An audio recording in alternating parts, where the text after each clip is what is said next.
সবাই কেমন আছেন? আজকে বানাচ্ছি রেস্টুরেন্ট স্টাইল ফ্রেঞ্চ ফ্রাইজ। কিছুটা সেদ্ধ আলু ভালো করে স্ম্যাশ করে নিতে হবে। তারপর 2 চামচ কর্নফ্লাওয়ার আর পরিমাণ মতো নুন দিয়ে একটা মসৃণ ডো বানিয়ে নিতে হবে। আমি ডোটা মাখার সময় আরও কিছুটা কর্নফ্লাওয়ার অ্যাড করেছিলাম যাতে ইজিলি বেলা যায় অ্যান্ড কাটার পরে উঠে আসে। এবার চারধার থেকে একটু একটু করে কেটে একটা স্কোয়ার শেপ দিয়ে নিতে হবে।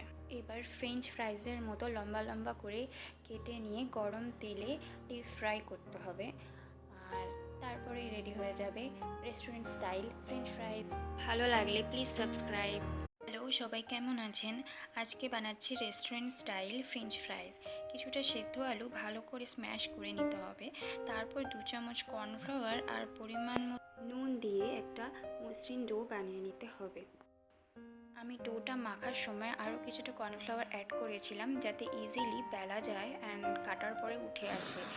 এবার চারধার থেকে একটু একটু করে কেটে একটা স্কোয়ার শেপ দিয়ে নিতে হবে। এবার ফ্রেঞ্চ ফ্রাইজের মতো লম্বা লম্বা করে কেটে নিয়ে গরম তেলে ডিপ ফ্রাই করতে হবে। আর তারপরে রেডি হয়ে যাবে রেস্টুরেন্ট স্টাইল ফ্রেঞ্চ ফ্রাই। ভালো লাগলে প্লিজ সাবস্ক্রাইব।